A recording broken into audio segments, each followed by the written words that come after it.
I'm actually quite surprised by the fact that a lot of people still can't get their heads around some of the stuff I've been saying about Jarrell Miller in the past few months, up until recently, doing the post-fight video for Miller versus Duopa. I've been saying that Jarrell Miller beats a lot of the guys in the top 10, people like Dylan White, and he also gives the very elite guys in the heavyweight division, the likes of Anthony Joshua, Deontay Wilder, Povetkin, he gives them a very, very tough time. People can't get their heads around this. I've been debating with some of the members of my Facebook boxing group, Hatman Boxing. I made a post earlier on today where I said that Jarrell Miller is basically Dereck Chisora 2.0. He's a younger, bigger, stronger, faster, more relentless, more active version of Dereck Chisora. And a couple of people left comments saying Chisora is a much more skilled boxer than Jarrell Miller. You know, he's got more boxing skills. I completely disagree. I think Jarrell Miller is much more skilled than Dereck Chisora. I think his work has got far more variety to it. I think he's got a much better range of punches that he can throw. Uppercuts from both hands and hooks from both hands, straight shots, jab. I think he's got better upper body movement than Chisora. I think he's got a better jab than Chisora. I think he's got better lateral movement than Chisora. You know, Jarrell Miller's never going to be a Muhammad Ali, but there were moments there in the Johan Duopa fight where Jarrell Miller got up on his toes and he was bouncing around, sticking a jab from range. Dereck Chisora did used to do that now and again in some of his fights, but certainly at this point, you don't see Dereck Chisora doing it anymore. And I don't think he does it as effectively as Miller, because Miller's 6'4". Chisora's, what, 6'1"? So yeah, I see Miller as being Dereck Chisora 2.0. I think he's going to turn out to be tough like Chisora in terms of the punch resistance. Not to say Miller can't be knocked out. Chisora got knocked out, right? But I just think he's a bigger, younger, technically better version of Chisora. But he's obviously fatter as well. We have to take that into account. He punches much more correctly than Chisora. And he's not really a big knockout artist like Chisora is. So the power situation is similar with both fighters. And because I think he's a better version of Chisora, I think he'll do better in terms of picking up wins, you know? I mean, Dereck Chisora, you could probably count on one hand the amount of times he's looked impressive in a boxing ring. And people might say Jarrell Miller's never looked impressive, but I think he has. I think in terms of him dominating fights, look at all the fights Jarrell Miller dominates. He dominated Gerald Washington. That wasn't a competitive fight. He dominated from start to finish. He dominated Marius Wack.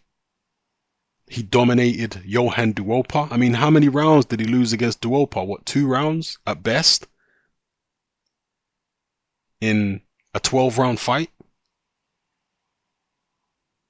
Duopa had far more success against Deontay Wilder than he had against Jarrell Miller. And you know, people have left comments again in my Facebook boxing group, Hatman Boxing. They're saying, I don't see it. I don't see how Miller beats the likes of...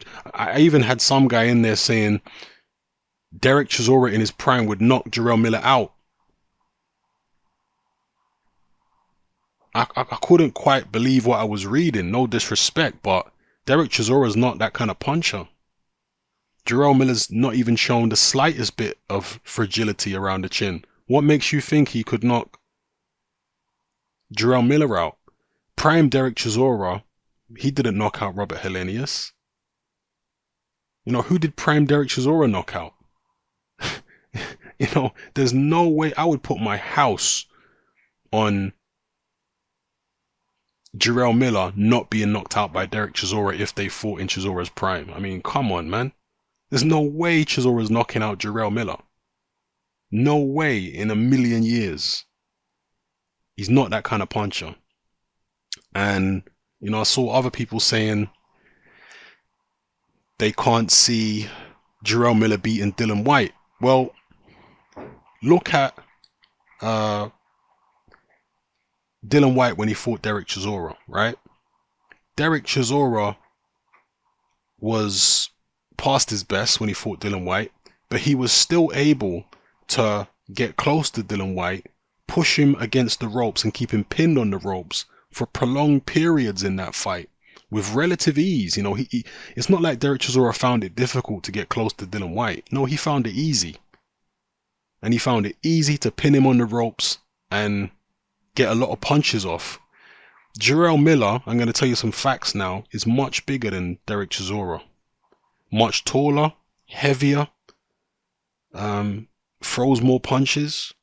So if Dereck Chisora can pin Dylan White on the ropes so easily, what makes you think Jarrell Miller can't? I'm telling you, he not only can he pin Dylan White on the ropes as easily as Chisora did, if they fought, he would pin Dylan White on the ropes, and he would be even more effective than Chisora was, because he's much bigger, he's physically stronger, and that's one thing which people really seem to be missing with Jarrell Miller. They see holes in his defense, and they see this big, fat, sloppy guy.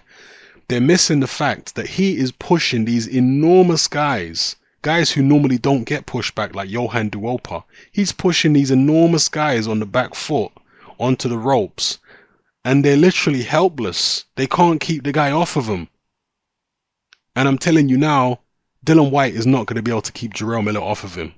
You're just not going to be able to keep him off. Jarrell Miller's going to be all over him like a rash, leaning on him, throwing all kinds of shots. I think Dylan White will have some success when he can manage to get shots off on the inside. He will have some success, but he is going to find it tough going with Jarrell Miller on top of him like that. If you think that Dylan White is going to be pushing Jarrell Miller back, or the fight is going to be fought in the center of the ring, you got another thing coming. Dylan White got pushed back by Dereck Chisora until Chisora ran out of gas. Okay, but whenever Chisora had the energy to come forward, he was pinning Dylan White on the ropes with relative ease. Anthony Joshua was able to push Dylan White back with relative ease, until Dylan White hurt him. It changed the complexion of the fight. But up until then, Dylan White was in reverse gear, at high velocity. Yeah. Jarrell Miller would definitely push Dylan White back all night. That's how the fight would go. I don't know if there's anyone out there in the heavyweight division at the moment who's capable of keeping Jarrell Miller off of them for 12 rounds. You're going to have to be a very special puncher, I think. You're either going to have to be very fast and slick, or maybe very tall and slick, like a Tyson Fury, to keep him off, or to avoid him pinning you down, should I say. Because Tyson Fury is a big, tall guy, long arms, 6'9", jabbing Jarrell Miller at long range. Then when Miller gets up close, Tyson Fury ties him up. Maybe someone like that. But a shorter guy who's not as slick as a Fury, like a Joshua, he's going to struggle to keep Miller off just with movement. He's going to have to hit Miller with something that makes Miller hesitant to come in. So basically what I'm saying is, if you're going to keep Miller off, you have to have some kind of slickness like a Tyson Fury, or, be a small, slick guy who can move around and get away. Or you have to have some kind of serious punching power to keep Miller off you. And maybe Anthony Joshua does have enough power to keep Miller off. I guess we'll see if that fight takes place. Yeah. Deontay Wilder also, he's quick on his feet and he's got a tremendous punching power. But outside of those guys, and maybe a Povetkin too is a good puncher. Outside of those guys, the likes of Dylan White and all these kind of people, I just don't see them keeping Jarrell Miller off. I don't see it. So as much as Dylan White does look like a technically better boxer than Miller, to some extent, some people would say, although I think Miller is underrated technically. I think he does fight quite a sloppy fight a lot of the time, and he can look a little unorthodox. He's also got some pretty slick and cute moves when he wants to pull them out the bag. Yeah, so I think people are underestimating him technically a little bit, because when he wants to be technical, I think he can get technical. It's just that the pressure for Jarrell Miller is his bread and butter. That's what works best for him. That's what's most effective. But when he wants to box a little bit, I think he can.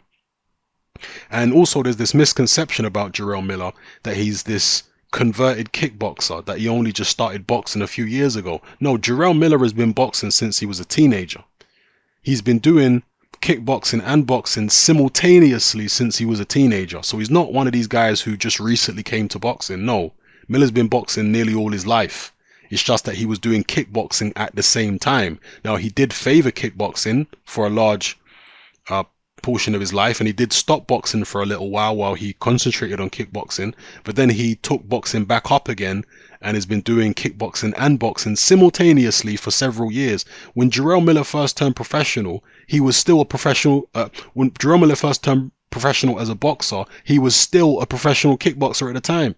So he would go back and forth between the two sports. He was doing that for several years until I think it was only 2013 or 2014 or something like that when Jarrell Miller stopped kickboxing altogether. Yeah, but he was doing boxing and kickboxing professionally simultaneously for quite a while in the early part of his career. So yeah, this is a misconception people have. They think he's just a converted kickboxer. No, he's not. Yeah, the guy's been boxing since he was a teenager. Look up his history. All right. So yeah, I think he's got more boxing skill than people realize, and the physical strength that he has, the physicality, and potentially an iron jaw. We don't know if his jaw is iron because he's never really been in there with a real puncher. Mariusz Wacker's got decent power. Johan Duopa's got decent power, but these are not elite level punchers. Although, you know, like I say, when I talk about decent power, the only guy to really lay Christian Hammer out properly was Mariusz Wack. Look that up. Tyson Fury didn't lay Christian Hammer out. Povetkin didn't lay Christian Hammer out. But Mariusz Wack laid him out. And this was when, I think it was when Christian Hammer was undefeated. Mariusz Wack laid him out. So if you want to talk about Mariusz Wack's power, there you go. And Jarrell Miller was never remotely troubled by Mariusz Wack's power, and he did get hit by Mariusz Wack several times. So can we say that Jarrell Miller's at least got a better chin than Christian Hammer? And Christian Hammer ain't chinny. Johan Duopa, he knocked out Robert Helenius. Yeah, the only time Robert Helenius has been seriously knocked out was against Johan Duopa. Dylan White didn't seriously knock him out. Dereck Chisora didn't even come close to knocking Robert Helenius out, despite the fact he, beat him up for 12 rounds, whatever it was. The only person to ever knock Robert Helenius out was Johan Duopa. Yeah, but those same punches which knocked out Robert Helenius, they didn't put the slightest dent in Jarrell Miller. Facts. Yeah, Miller wasn't remotely troubled by those shots which knocked out Robert Helenius from Johan Duopa. So if Miller continues to show this kind of punch resistance, where he can take big shots, I mean, he can take shots off decent punches. Let's see if he can take shots off elite punches. If he can, then the likes of Povetkin, Joshua Wilder, they're going to be in for very, very rough nights with this guy. I'm not necessarily saying he's going to beat them, although I wouldn't count it out at all. But I just think they're going to be rough nights against this guy because he's big, extremely physically imposing, and for all his fat and whatnot and lack of real one-punch knockout power, his physicality wears you down. He leans on you, he hits you to the body, he's relentless, he doesn't give you a break. Name me any heavyweight out there that has the work rate of a Jarrell Miller. He is just on your case all the time. Somebody said to me, well, recently, Hatman, you talked about Jarrett Hurd, and you said you weren't particularly impressed with Jarrett Hurd. And they said, well, isn't there a correlation between Jarrett Hurd and Jarrell Miller? How come you seem to be impressed with Miller, but you're not impressed with Hurd? Well, heavyweight boxing is very different from light middleweight boxing. In heavyweight boxing, you don't need as much skill as you do in the light middleweight division, because the light middleweight division, the skill level is way higher. The fitness level of light middleweight boxers is way higher, which is so important. Somebody like a Jarrell is able to throw way more punches and keep a way higher work rate than, most heavyweights. Yeah, so he has a much better chance of keeping up with the work rate of a Jarrett Hurd and keeping a Jarrett Hurd off of him because of the fact he can throw a hell of a lot of punches too. High quality punches, explosive punches. In the heavyweight division, you look at Anthony Joshua, when he throws one big combination, he has to take the rest of the round off. That's not Jermell Charlo. Jermell Charlo don't throw one big combination and then he's got to take the round off. But that's what Joshua has to do. You look at the start of the 5th round against Klitschko, he opened up, and after that he had nothing left. Even before Klitschko hurt him in that round, Joshua's tank was empty after he opened up against Klitschko in that 5th. And he had to take the rest of the round off, man. He had to take several rounds off to get his gas back. And also, he was hurt, to be fair. He had to recover from that too. But even in the Dillian Whyte fight. So, Joshua's not a guy who can work consistently for 12 rounds. So imagine if he opens up on Jarrell Miller and Miller is able to take it, and then Miller comes back at him and pins Joshua on the ropes, and he's, relentlessly throwing punches. That's a scenario that is plausible. That could happen, people. And again, he's not throwing devastating punches necessarily at Joshua, but they're still doing damage. They're still busting Joshua's nose and busting his lip, and he's hitting Joshua in the body and whatnot. It's still a rough ride for Anthony Joshua, a guy who isn't that nimble, a guy who's not that good at getting out of the way. Even if he got down to the kind of weight he was against Joseph Parker, I still don't think it would be that easy for him to get out of the way. So I think punching power would be vitally important for Joshua against Miller. He would have to hit him and hurt him early and intimidate him and prevent him from coming in. Same with Wilder. But again, as I've said with Wilder, because Wilder is a lot faster than Joshua, faster with his hands and faster on his feet, I think Wilder stylistically might cope a bit better against Miller. And he's also sparred Miller, so he knows what to expect. So yeah, with Wilder's speed, I think he might cope a bit better, against Miller than Joshua would. And also, there's Miller's attitude. Miller is somebody who has extreme self-belief. Like, this is a guy who has no fear in him at all. Extreme self-belief. And he's one of those guys, like Tyson Fury, he has a similar kind of mental approach, where he's constantly, in his own mind, degrading his rivals. See, this is what Muhammad Ali used to do. Muhammad Ali used to try and humiliate his rivals. He used to make fun of them before he stepped in the ring with them. And this was a way of defeating them in his own mind before he stepped in the ring to defeat them with his fists. He had to defeat them in his own mind first. And his method of doing that was to humiliate them, to make fun of them, to downplay their achievements and all this kind of stuff. Yeah. To make them out to be an object of ridicule. This elevates himself above the guy. So he's looking at the guy like, oh, he ain't so tough. This is what Jarrell Miller does with his rivals. He looks at Anthony Joshua and he says, oh, this is Anthony G-String Joshua. This is a guy who don't have no stamina. This is a guy who don't have no chin. This is a guy who's been spoon-fed and protected. This is Miller's perception of Joshua. Same with Deontay Wilder. He looks at Wilder and says, oh, this is a guy who gets away with rabbit punches. This is a guy who was saved by the referee in the Ortiz fight. He focuses on all these things because he's trying to defeat them in his own mind before he gets in the ring with them. And it's a method which works for a lot of fighters. It certainly worked with Tyson Fury before he fought Klitschko. Yeah? As Tyson Fury said about Klitschko, he's just another bare bum in the shower. When he went to visit Klitschko, when Manny Stewart was still alive, he went to visit Klitschko years before they fought. And an interviewer asked Tyson Fury, were you impressed by what you saw in the Klitschko camp? And Tyson Fury said, I wasn't impressed at all. I got there expecting to see, someone special, and all I saw was just another guy with a pair of boxing gloves on. Just another bare bum in a shower. Nothing impressive at all. That's what he said, and this was years before Tyson Fury was even at world level. You know, so that's the kind of attitude that Fury has, and it's worked very well for him. Miller's the same. Yeah, let's call it the Muhammad Ali mindset.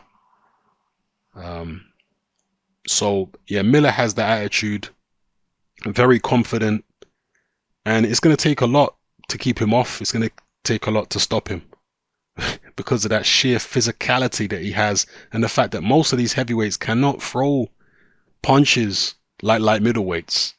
You know, they can't have that kind of volume. Jarrell Miller's punch volume is very, very impressive, particularly when you take into account the fact that he's 300 pounds plus and he throws punches non-stop like that.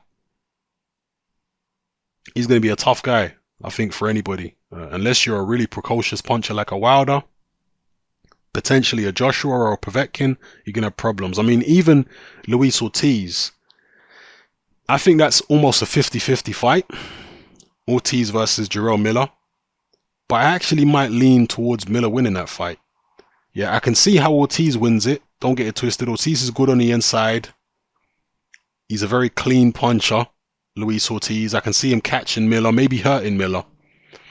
But if he doesn't get Miller out of there, and if Miller retains his heart and determination, I can see him stopping Luis Ortiz late in the fight, or maybe just beating him on points. I can see that if it's a 12-round fight. Yeah. If you look at the Bryant Jennings-Luis Ortiz fight, right? Luis Ortiz started very, very well in the Bryant Jennings fight, and this is when Ortiz was younger.